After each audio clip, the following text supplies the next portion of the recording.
Let's go. All right. So yes, my name is Chelsea Cohen. We're going to be talking about restock limits.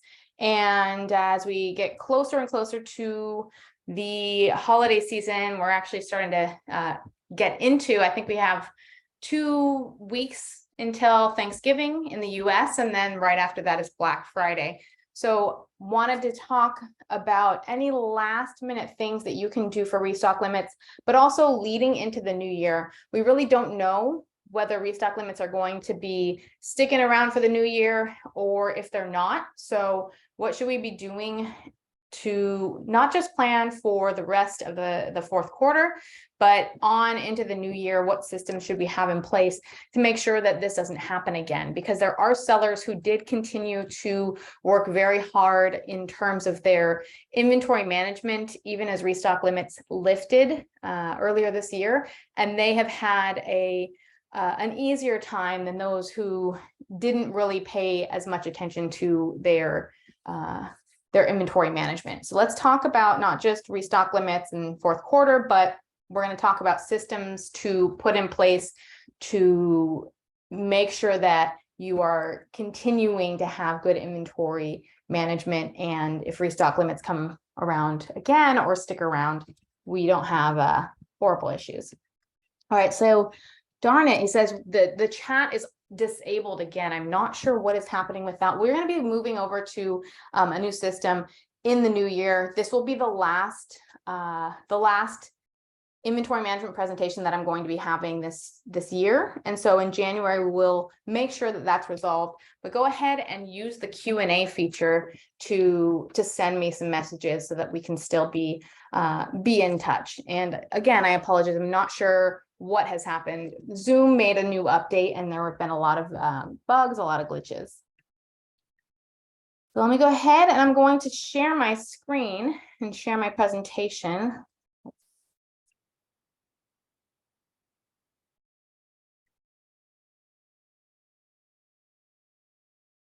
Okay.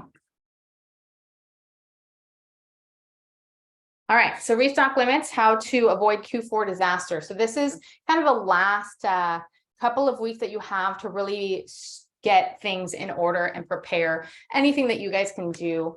I'm assuming if you're on this call, you probably have some issues with restock limits. So let's talk about first and foremost. Again, let me introduce myself. Chelsea Cohen. I have been a seller since 2014 and started having trouble with inventory and saw how much it affected my my profit margins and my cash flow. And so for the last 4 years, I've really been immersed in Amazon inventory management, developing systems, working with sellers, 6, 7, and 8 figure sellers. I've talked to and worked with hundreds at this point of sellers on their inventory management, written over, at this point, over 60 articles on inventory and supply chain, been on dozens of podcasts, and we work with agencies, aggregators, and a lot of different top sellers on inventory specifically, and inventory towards profitability and avoiding stockouts. All right, so yes, restock limits are back. And it's something that we didn't think was going to happen. I personally did think it was going to happen for the first, say, half a year earlier this year. And then Amazon made some changes. They actually opened up their warehousing. They had so much warehousing that they opened it up to non-Amazon sellers. So I thought that it would never really come back because they obviously have enough space for us. They've put on a hiring freeze though. So looks like, and they're shutting down some of their warehouses. So that's one side of the equation. The other thing that happened is when they announced restock limits, they announced a program that that some people could get into that would waive restock limits. Bit of a coincidence, maybe, but that's what happened, right? We didn't have restock limits. Then this new program came out that would allow you to waive restock limits, and then restock limits came back. So we're going to talk a little bit about that program. If you have been able to get into it, maybe you didn't know that you are able to get into it, but it is invite only. So we'll talk about that a little bit as well. All right, so the first thing that needs to be understood is what is the most important thing for Amazon? How does Amazon know that you're good or bad at inventory management? There are, of course, 4 metrics that we should know about at this point. That's part of the inventory performance index score. And if you don't know exactly what that is or where to find that information, that is a score that Amazon gives you to determine how good you are at inventory management. They use a numbering system, and the threshold, they have a threshold of 400. So if your score is lower than 400, they put significant restrictions on your account. These restrictions that they put on your account are restrictions that are not just restock limits, but you'll have restock limits and you'll have what's called storage volume limits. That means that not only do you have restrictions on how many units you can send in, they also restrict you on space. And sometimes your space limitations are less than your restock limits unit limitations. So if you're having problems with restock limits and you can't seem to get, you seem to have room in terms of the number of units you can send in, but you're not able to send in any inventory, that might be a problem with your storage volume. And so you go into your inventory dashboard and you will be able to find your score, your inventory performance index score, and you'll be able to find your restock limits, and below that you have your storage volume limits if you have any. So I wanted to talk to you about inventory performance index and the most valuable part of that. The only thing that you really need to focus on, because if you focus on this, every other point in the inventory performance index improves, and that's sell-through. Because the 4 points that we have are sell-through, in-stock rate, stranded inventory, which means that you've got inventory there, but it's not connected to a live listing. Usually this is an easy problem to solve. And then excess inventory, right? Overstock. So this is how Amazon calculates sell-through, because every single one of those 4 points, sell-through is affected by. So if we just focused on sell-through and made it really easy for you guys to just, okay, if I just focus on sell-through, I know that I'm going to be improving everything overall. Amazon's definition of sell-through is your FBA rolling 90-day sell-through rate is the number of your units sold and shipped over the past 90 days divided by the average number of units available. So they're looking at 90 days worth of sales when they're looking at this, and it's rolling. So that means that if you've got a big day, you've got a big period of time where you had a stock out, that's going to eventually roll off, and that should increase your restock limits. So anything that you do now is going to be either a positive or a negative. If you stock out, it's a negative. If you have a big boost of sales, it's a positive, right? So that is adding to your total 90-day rolling sales amount.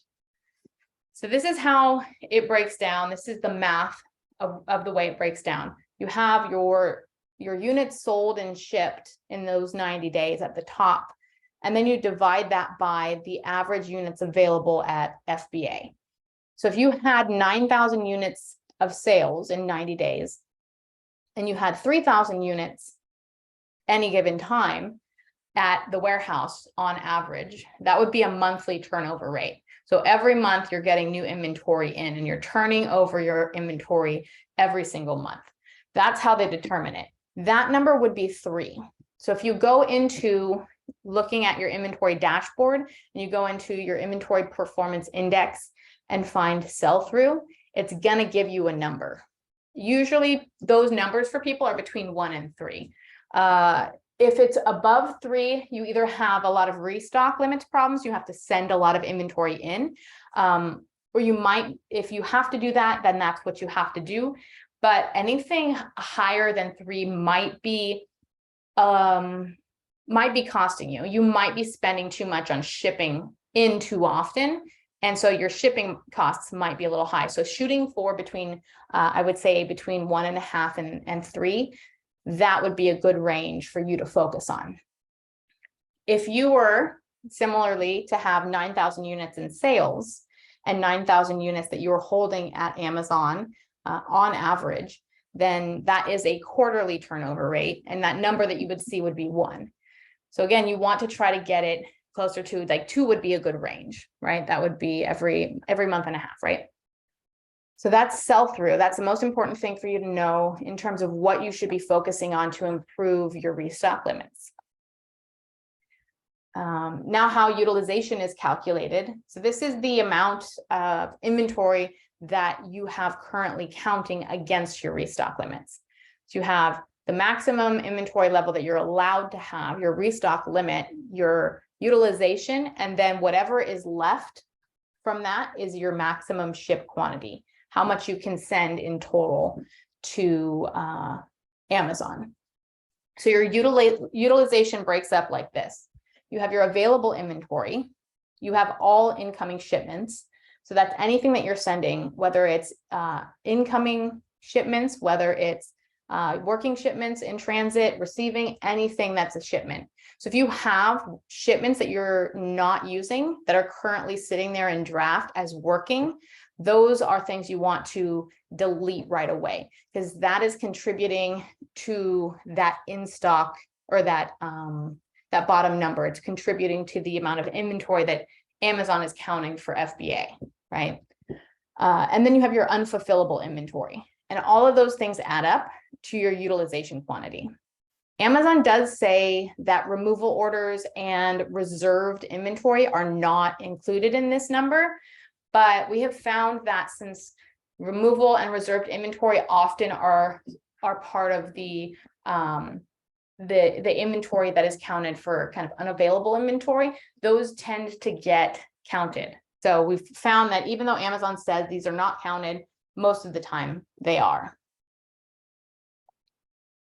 All right, so it breaks down like this. When we're looking at that bottom number, we can consider that the average utilization is your average units available, right? Even though they say average units available, those tend to count as a similar, or as the same when Amazon is counting how much inventory you're keeping at Amazon. All right, so here is a case study of someone who was able to, over the span of 3 months with 300 SKUs, focus on the sell-through rate of his business to be able to double that, right? To be able to increase the turnover from 3 months to a month and a half. We're going to talk about some of the strategies that you can use to actively work toward getting your sell-through rate to increase. And again, for anyone that is just joining, the chat function seems to be disabled, unfortunately. So if you can jump into the Q&A section to ask any questions you might have, go ahead and do that. And I'm keeping an eye on the Q&A section. All right. Here are some things that hurt restock limits. And then we're going to talk about some ways to improve restock limits. So stockouts, obviously, excess inventory, stale shipments, and slow sellers.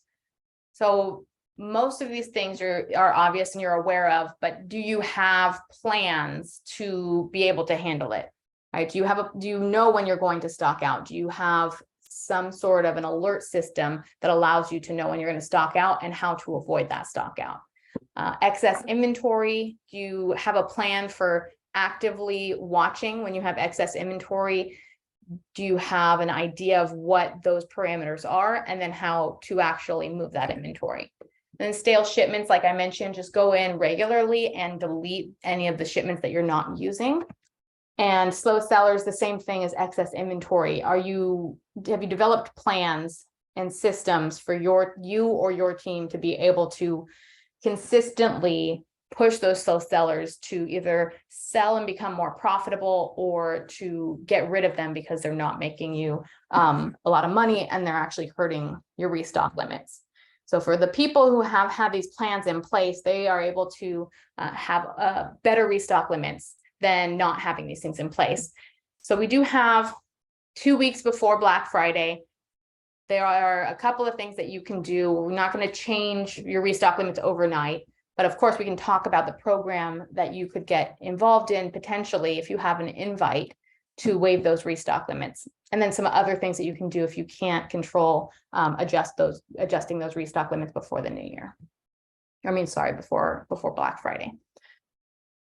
All right, so we're going to talk about flexible logistics, and this first part is going to be for foresight moving forward, right? When you're actually doing your shipments from overseas. But the next slide after that is going to talk about what you should be doing from a local level. This is something that your inventory is already hopefully arrived to the country that you're selling in. And then what can you do locally to make sure that your inventory checks in, that it checks in on time and checks in quickly, because those can be issues, especially if Amazon's on a hiring freeze.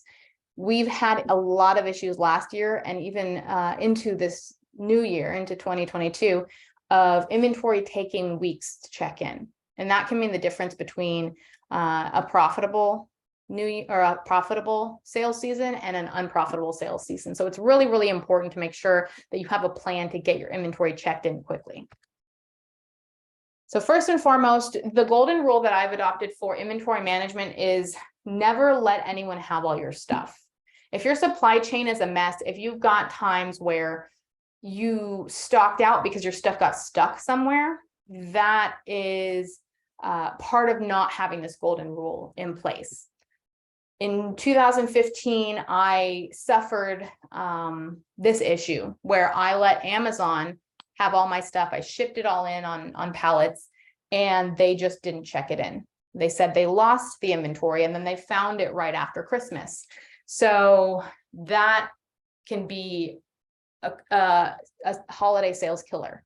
And it was very difficult on our business. So adopting this is extremely important. How do you pivot when something doesn't go your way? Because most people that I ask when they stock out, usually it's because someone let them down along their supply chain. So this is how this would work. How do you make sure that you have inventory available at any time without your cash flow completely being demolished? What you'll want to do is, let's say you're shipping a container. Usually you might order a container full, right? And you order a container full, get your supplier to produce that, and then put it on a boat, and then hope that the boat arrives. And if something happens to that boat, you basically have no other options. It's just sitting there and you're just crossing your fingers and hoping that it gets resolved quickly. So what you'll want to do, and I've talked to many smart sellers who are doing this, is really help them in their business, is to order your inventory. You order the container load plus a couple of months, say 1-2 months of inventory as a backup. And this is referred to as just in case inventory. We used to be just in time inventory, where we send inventory and it gets there just in time because we had a reliable supply chain. Now we have an unreliable supply chain. So everyone has pivoted to just in case inventory. So you keep just in case inventory at your supplier, and usually you can negotiate with them to store that for, let's say, up to 3 months or so for free. So they're not charging you storage fees. Whereas if you brought it over, you would be paying storage fees. They're holding it, and you're putting everything else on the ocean, and often can negotiate that you're only paying that final payment on everything that ships. So let's say your terms are 30% down, 70% net 30, net 60, whatever it is. You would pay the 30% down for everything, but only pay that 70% on what went to the ocean. And then that other 1 to 2 months worth of inventory, you don't have to pay that final payment, and you're not paying them for storage. So it's only that 30% that you're really floating to help to protect yourself in case anything goes wrong on the ocean. So you hope that everything arrives at the, from your ocean shipment. But if it doesn't, you have the ability to send inventory by air from your supplier, only if you need to. You only take on that cost if you absolutely need to, but it's often better than stocking out, especially now that we have our restock limit problems and how we know that stocking out is going to affect our restock limits negatively. So then you send to FBA, you send to your 3PL. So this is a system to get in place starting in the new year, and probably something that you should be thinking of now that we've got coming right after the holidays. We have the Chinese New Year, and you need to have everything moved out from Chinese New Year to be able to get things out of China if you're shipping from China before they close up for the holiday. All right, so this is something that would probably be more relevant to what's going on right now. Hopefully you've already sent your inventory for Black Friday, but you'll probably need to be sending your inventory for the sales after Black Friday pretty shortly, pretty soon. So what you want to do is, again, never let anybody have all your stuff. The same thing that we did with containers versus air shipping, we're going to do with our less than truckload or full truckload and small parcel delivery. We're going to put inventory on that trailer, and then we're going to keep some inventory at our 3PL in case we need to send it small parcel delivery. Because if you send that inventory, if you send a full truckload and it gets all of a sudden, you see it's delivered, but 1 week, 2 weeks goes by, 2.5 weeks, 3 weeks, all of a sudden, your inventory is not checked in. You don't know what's happening. You can send inventory small parcel delivery. It's more expensive, but that is going to check in pretty much right away, because they send it to the dock and they unload it right there, and then they drive away. That's called live unload, and that is standard for small parcel delivery. So now I'm going to stop sharing the screen for a second. One of the things that I wanted to cover, so we've got our small parcel delivery. Why is it that our inventory, when we send it in, send pallets of inventory, we send less than truckload or full truckload, what's happening that we're not actually getting inventory checked in? It's delivered, but it's not checked in. Weeks go by. It's important to understand that one of your best resources in terms of supply chain is your 3PL and is your freight forwarder. They are extremely intelligent. They do this all day, every day. They know a lot about a lot of things, and getting on the phone and talking with them can be extremely important and extremely valuable. And a lot of the things that I've learned about the ins and outs of check-in times and how to get your inventory checked in faster, how to make sure that it's going to get checked in on time, all of those things I've learned from talking to 3PL owners that I know. So one of the things that was uncovered is that Amazon has contracts in place.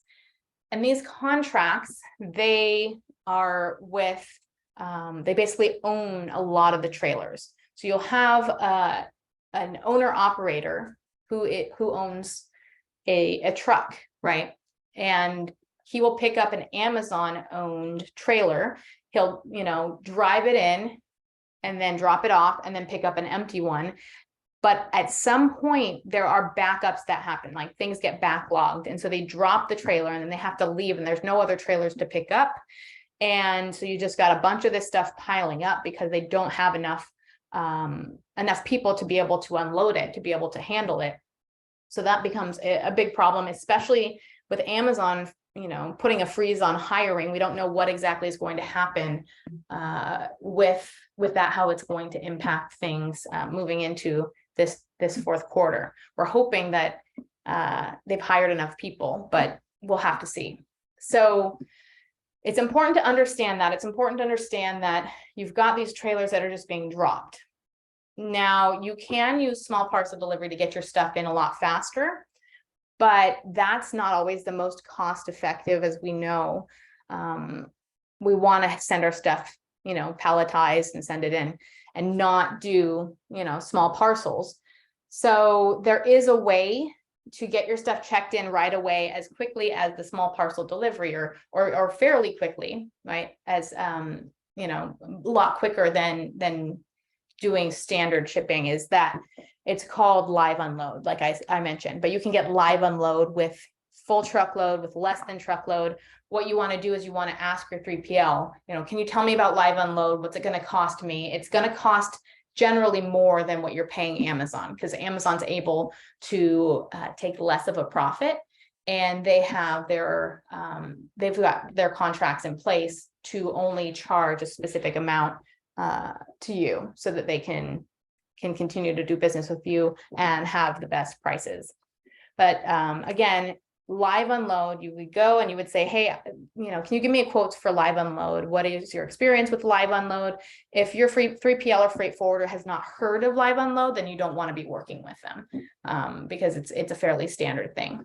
So live unload means that when they arrive to drop off, right, when they get the delivery date and it's delivered, within the next day or two, it's going to be checked in, because they're unloading it right at the they're driving up, they're unloading it right into the dock, and they're driving away with an empty trailer. They're not dropping it and hoping that at some point someone will get to it to unload it. It's getting unloaded and now it's sitting on their dock, so they have to check it in. That's the stuff that gets checked in first. So that stuff kind of cuts the line in terms of the check-in process. Amazon can override, or they can prioritize their own shipments to be delivered. So you could have an earlier delivery date for the truck that you're sending via Amazon, but the check-in date could be much later. Whereas when you have a delivery date with live unload, the delivery date, give or take a few days, is going to be pretty much your check-in date. So that's something to be aware of. If you are looking to get your stuff checked in very quickly, live unload is important to have as a strategy. And do know, though, that when you put your stuff, when you do shipping through Amazon, they will cover anything that gets lost on the way. But if you're doing live unload outside of Amazon's system, they don't cover your inventory until it actually arrives and is checked in. So you have to have coverage or be willing to take that risk of sending inventory a different way. All right, let's go ahead and share the screen again. Okay, so we have that system in place.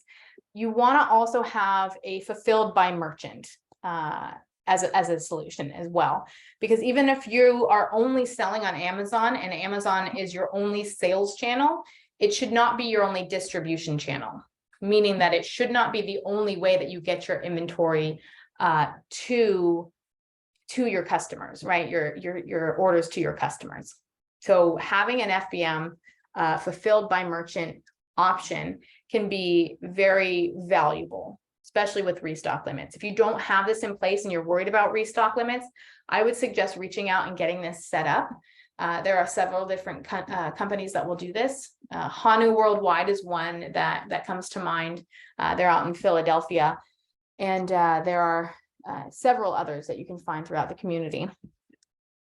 All right, let's go into, so we're going to talk a little bit about the processes that you want to have in place to start really regulating your inventory management and to start systemizing it. All of this is stuff that if you can get it in place and start working on it, you might be able to see a little bit more lift on restock limits within the next, say, couple of weeks, 3 weeks or so, which could help you in the toward the latter part of the sales season. We have a question here from Thomas. So this is something that you have to simply ask your carrier. Can you please quote this live unload? Will this have any effects on the carrier stopping to consolidate loads? I have seen issues with our forwarders taking several weeks to consolidate a trailer before booking an appointment with Amazon. That would be something that you definitely want to ask about. Is they might have other people that are currently using live unload as well. So, because they will tend to want to, fill up that trailer before sending it to Amazon. So you just need to be in close communication with your freight forwarder. What time does it take? Usually around this time, several weeks is not going to be something that you're going to see, because one, restock limits are back, So a lot more orders are going out more frequently. And then two, it's the holiday season. So a lot more orders are going out a lot more frequently. So I don't see a lot of several weeks, a lot of it taking several weeks, but you do want to, I would say before you're ready to ship, reach out immediately to your freight forwarder and say, hey, what are you doing with live unload? Do you have live unload happening?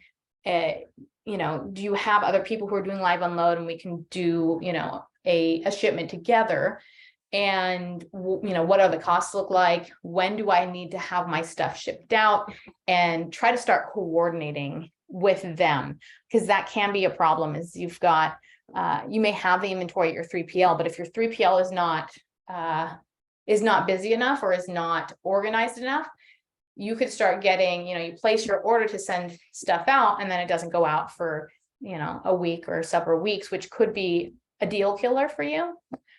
But you should also have buffer stock in place.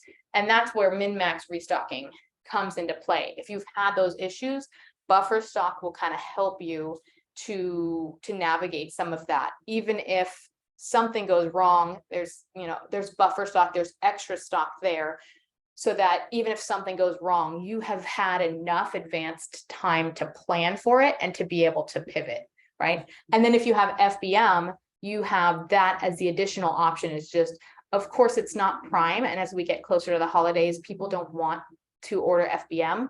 But if you have a fast turnaround with FBM, that could be an option at times as well, just as a backup.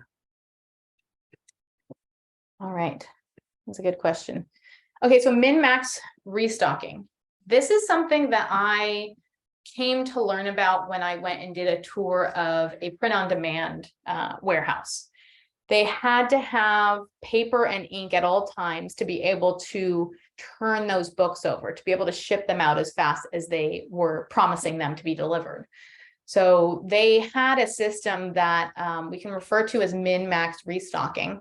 And it's exactly what it sounds. It's having a minimum and a maximum. They basically had these huge drums of paper and these huge vats of ink on a scale, on a weighted system. And they knew, based on weight, if the ink gets down to this amount of weight, then I need to reorder the ink.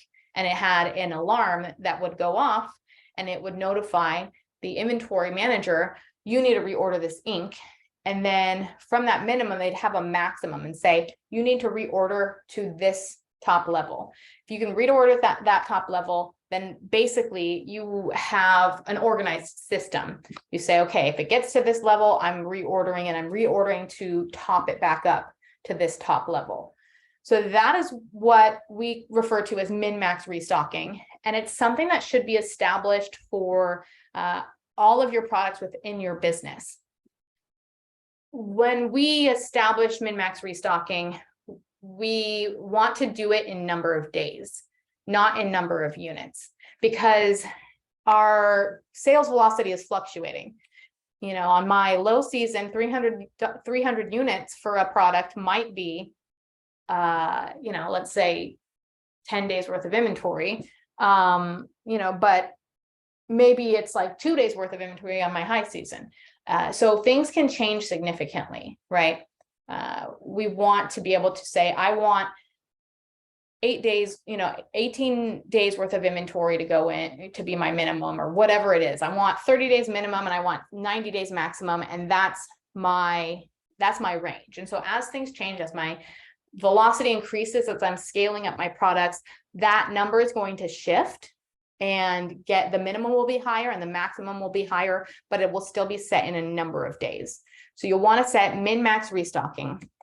So you would optimize your inventory levels. You don't have too much inventory, but you aren't running out of inventory.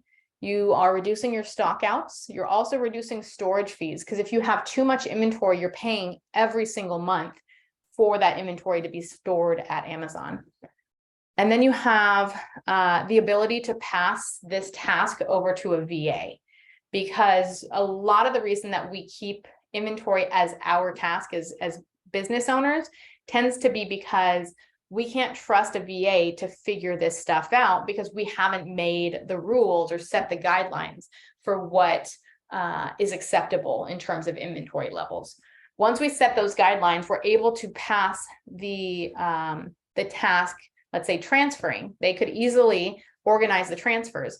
Reordering, we tend to want to have them put the order together and then we look it over and we send it off to our supplier, because it can be very, very expensive if they were to make a mistake, but it at least gets them most of the way down the field for you to kick it over the goal line.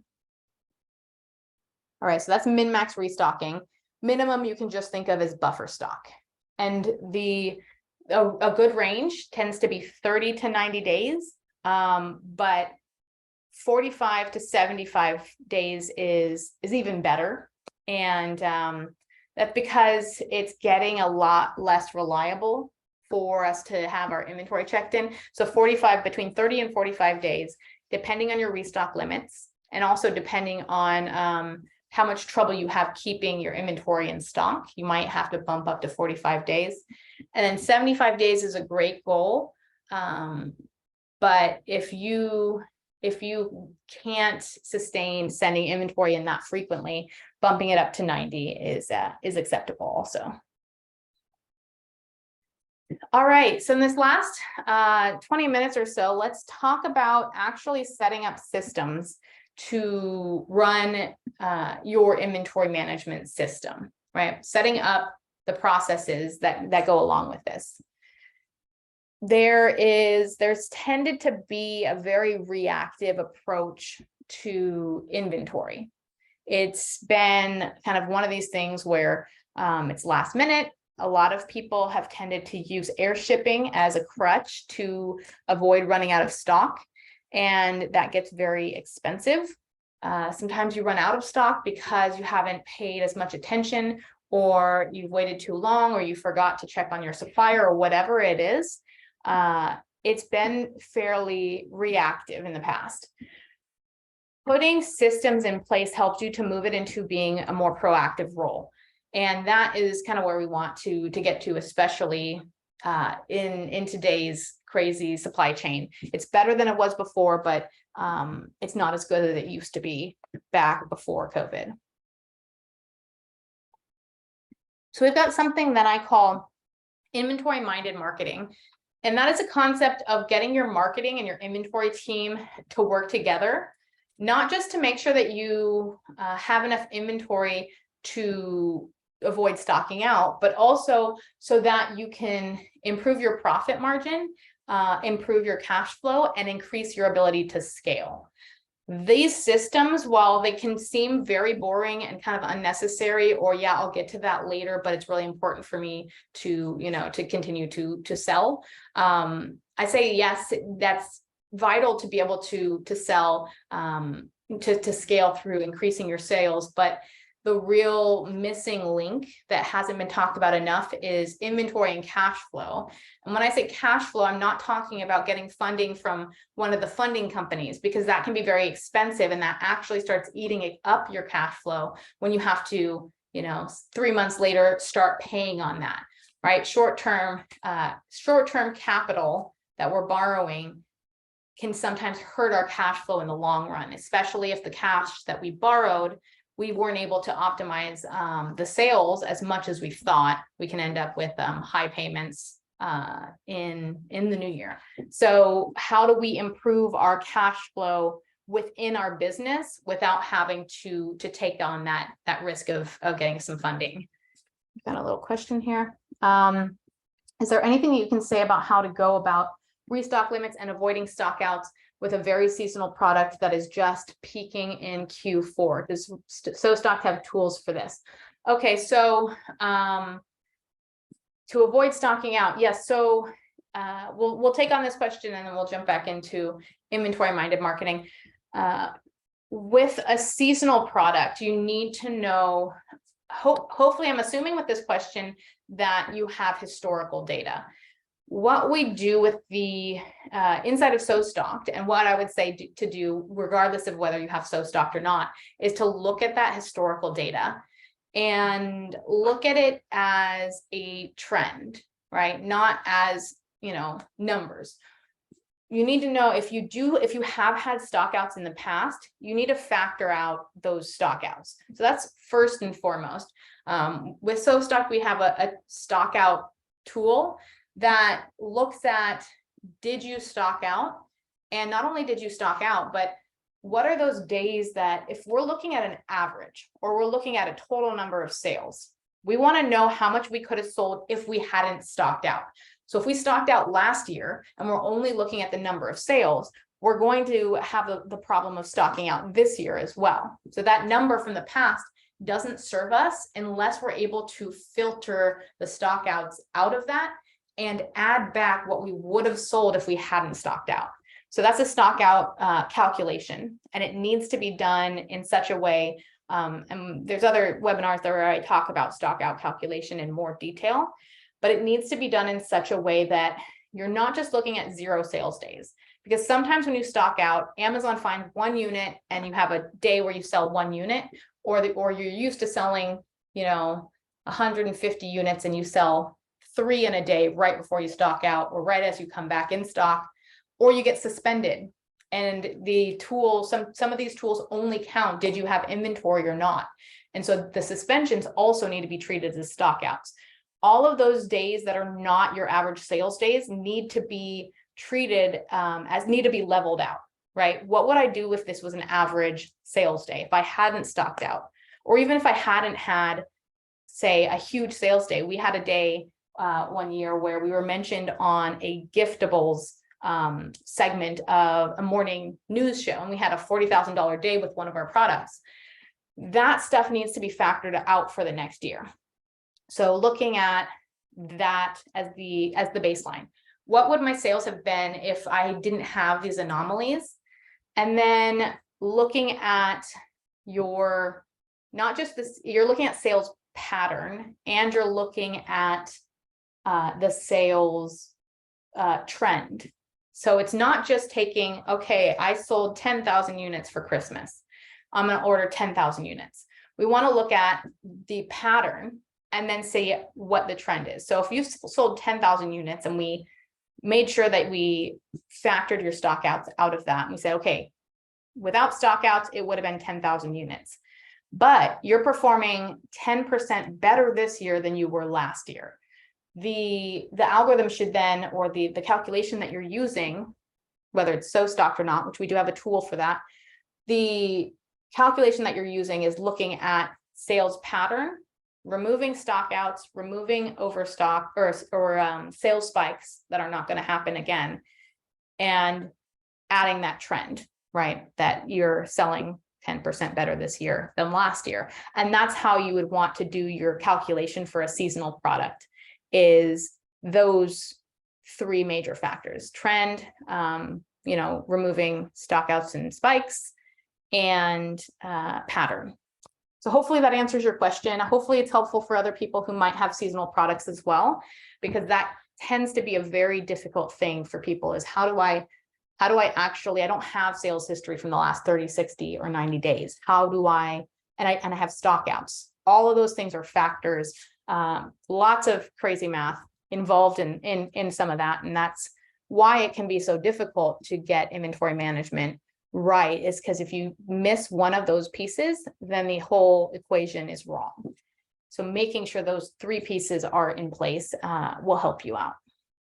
And for anyone who's not using SoStock and you're wanting a do-it-yourself system, if you go to sostock.com/tools, we have a DIY spreadsheet that has a tutorial where you can at least get started with some of these main concepts. It's more manual work, but if you're just starting out, I always suggest starting out with some sort of DIY system. Put your money back into reinvesting in your inventory rather than signing up for a bunch of different software until your business is ready for it. All right, so inventory-minded marketing. So first and foremost, you want to get your inventory team and your marketing team talking. And the first piece of that is your marketing team has to tell your inventory team what they're doing. I had a client who decided that on Mother's Day here in the US, they're going to do a sale special sale. They're going to offer 20% off to their entire email list. Huge sales spikes occurred Mother's Day. By Father's Day, which is the next month here, they were canceling all their lightning deals that they had already scheduled and were trying not to run out of stock. They had 20% off coupons when they didn't really realize that they didn't have enough inventory to sustain that sale, and now they're running out of stock. They're going to lose in terms of running out of stock, lost sales, re-ranking costs, maybe air shipping. And then on the other side, they had 20% off coupons that they could have done full price sales and not run out of stock. So it gets very, very expensive when your marketing team does things that your inventory team doesn't know about, because the inventory team can then warn them, say, hey, this is a great plan for these 6 SKUs, but this one is going to run out of stock if you do an aggressive campaign like that. So just take this one off and everything else can go, and we'll let you know when we have a good amount of stock, you can start marketing this more heavily again.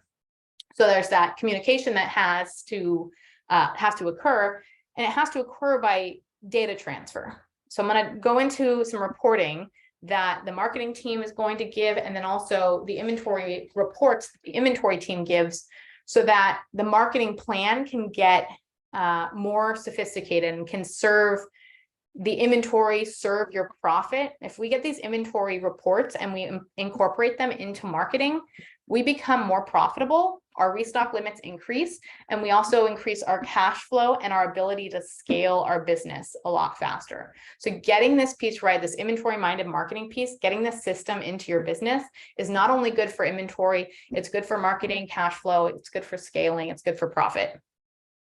All right, so let's go ahead and talk about this marketing planner. So again, at the sostocked.com/tools, where I mentioned the DIY spreadsheet is, you also have this inventory minded marketing planner.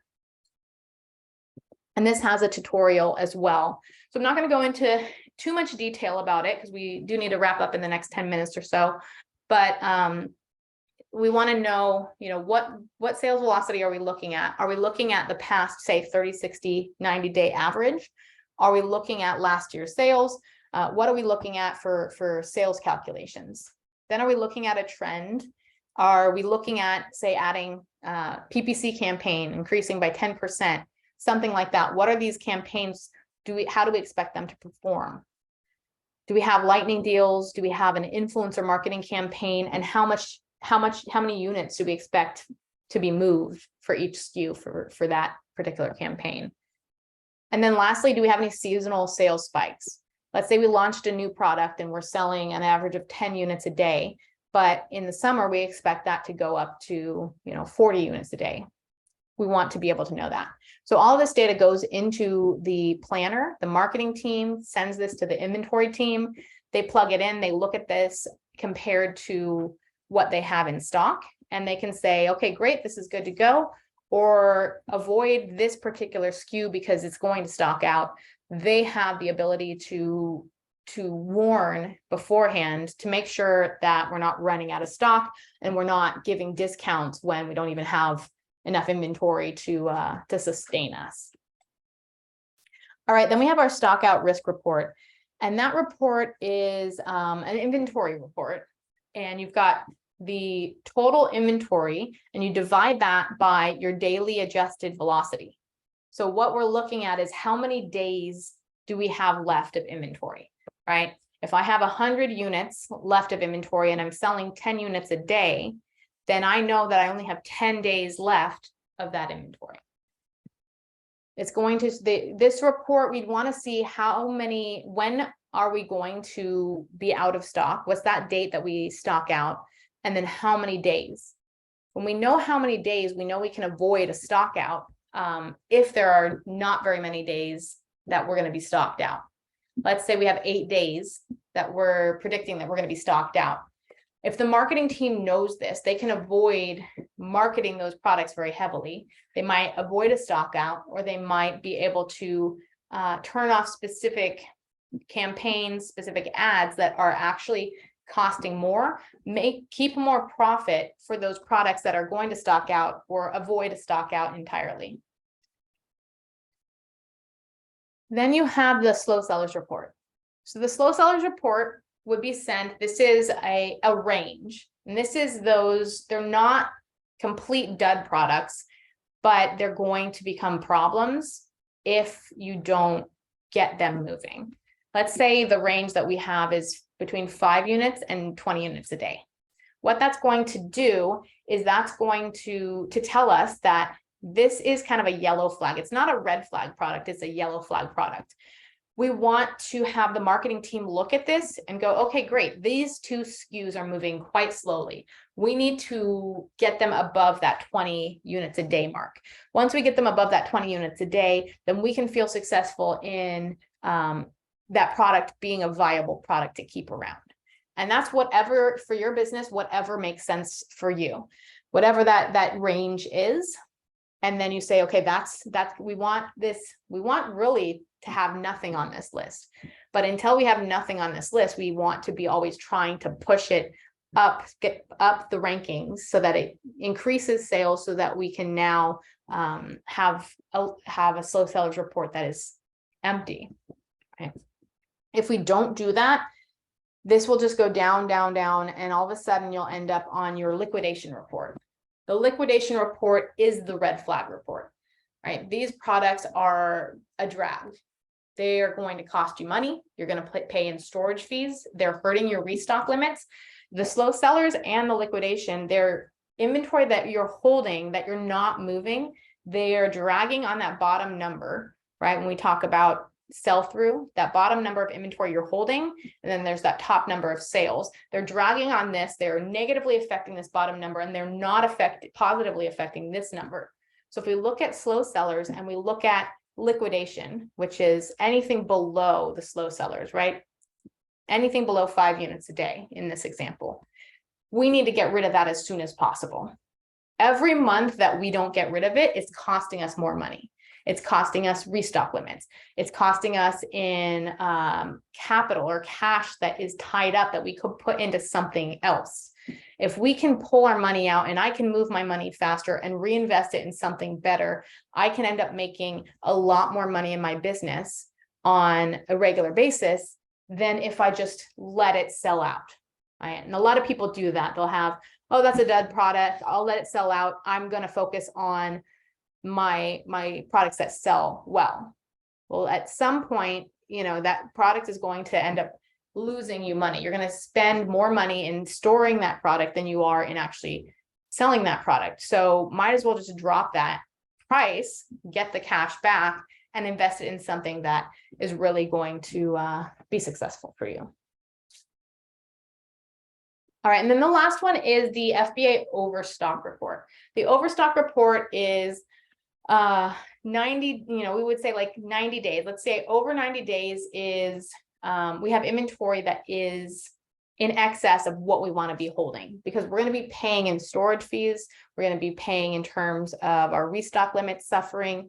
And so you'll see a lot of slow sellers, a lot of liquidation products on here, but you might see your best sellers on here too. And what you want to do is you want to consider this, that these products every month, they're costing you more money. So every month you're less and less profitable with every single unit that is sitting here not selling. So that becomes, you could look at it as there's a liability in it sitting there, or we can look at it as an asset. If you have a product that's a bestseller and you've got excess inventory and you've really been wanting to rank better for a specific keyword, go ahead and take that extra inventory. Let's say you've got an extra 30 days worth of inventory, and do some sort of a campaign to blitz that particular keyword and get it ranking better, so you can be more successful with that bestseller. You're going to increase your restock limits. You're going to increase your ranking, avoid your fee, those fees. And you're going to clear the space, and you're also going to be able to turn your money faster. And the faster you turn your money, again, the faster you scale. So that becomes an important part. You can do that with your best sellers, but a good thing to also see is if you've got a SKU that's on your overstock report and it's on your slow sellers report. If you see that, you know that you've already got to market that slow seller to get it out of the list, get it off the top of the list.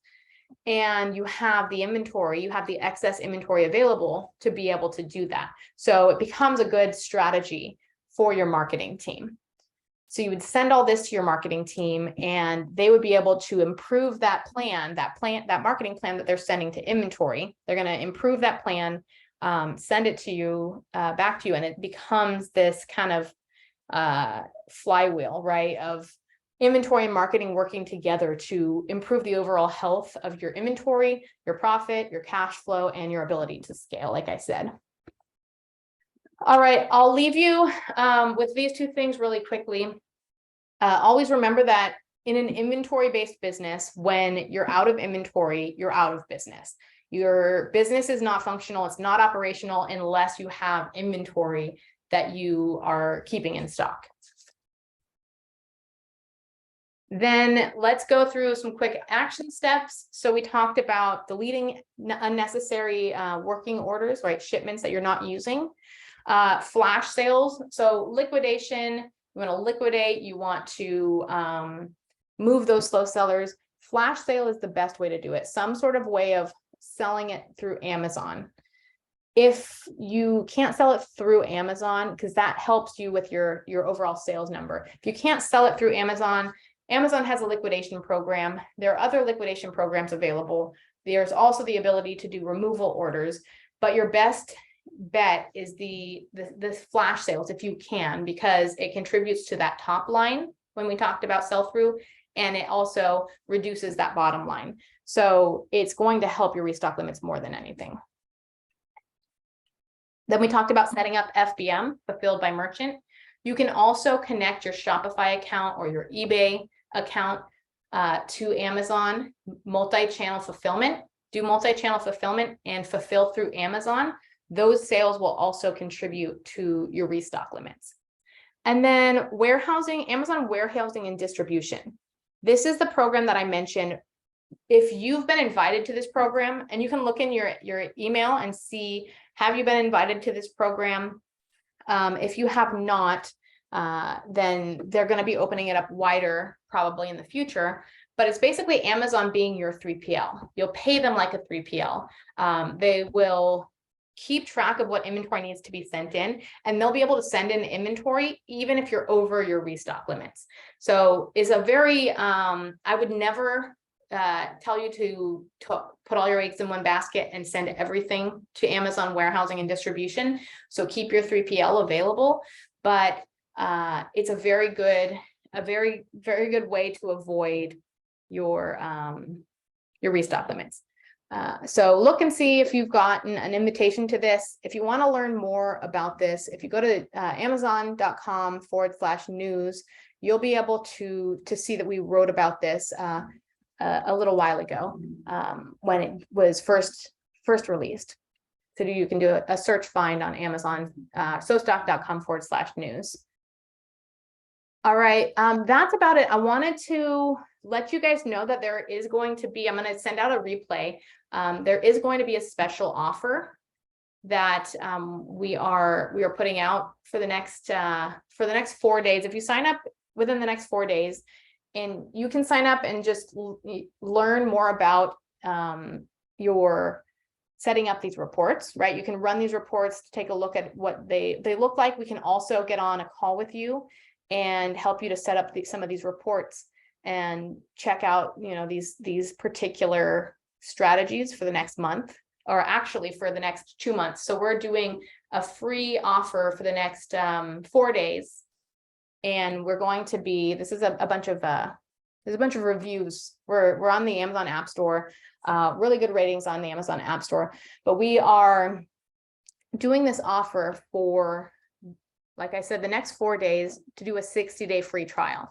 So that by the time you get into the new year, you can run these reports, you can see, what you have in excess inventory, how things performed for you, and how you can plan for inventory-minded marketing to move into the new year, so that if you did have stock outs, you can factor those out.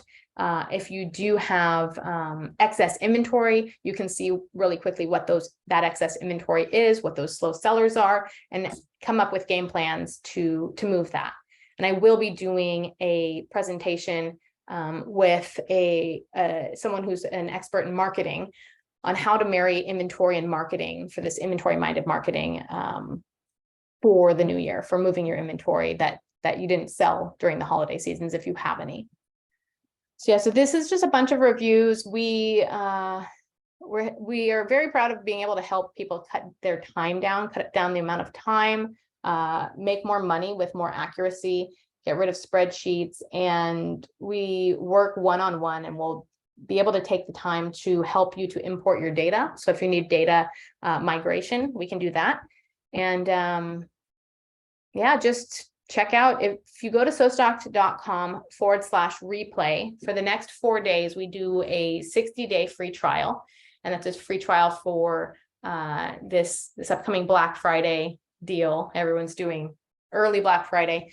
60-day free trial. Go ahead and sign up within the next 4 days, and then schedule a call with us. We'll help you to set this step up and see what you can do to improve your systems in the rest of the year and then into the new year. All right.